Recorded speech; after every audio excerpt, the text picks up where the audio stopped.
Hello everyone.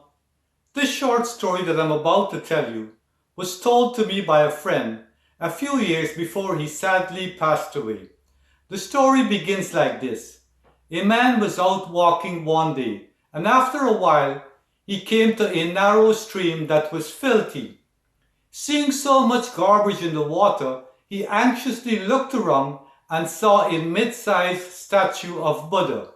Without thinking, he angrily pulled down the statue, threw it across the stream, and then walked on it to cross over to get to the other side.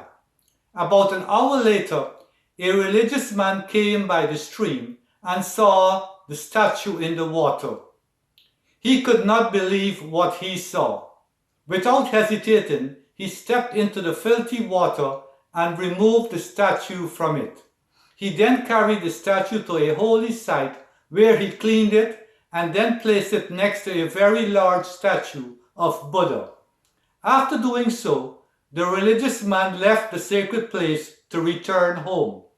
Now that he was gone, the small statue looked up at the tall statue of Buddha and said, "Lord, why don't you punish the man who threw me into the dirty stream?"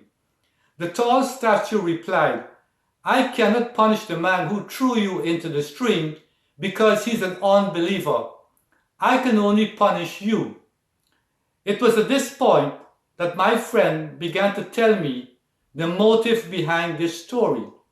He said to me that he was born in a communist country and his teacher at the time was using this story to brainwash him and other young children by telling them that God only punishes those who believe in him.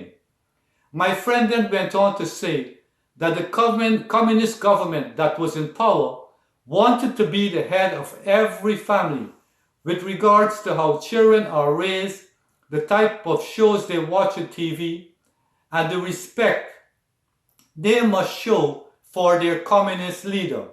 He added that the government was in total control of the media, academia, and even discouraged people from practicing their faith.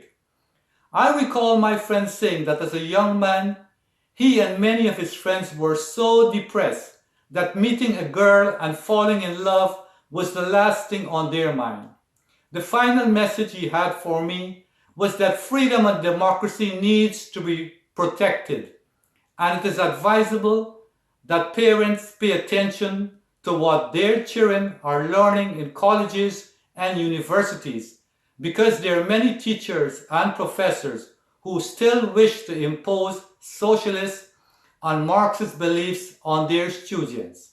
Well, if you would like to see more of my videos on a wide range of topics, please hit the subscribe button or click on the link in the description.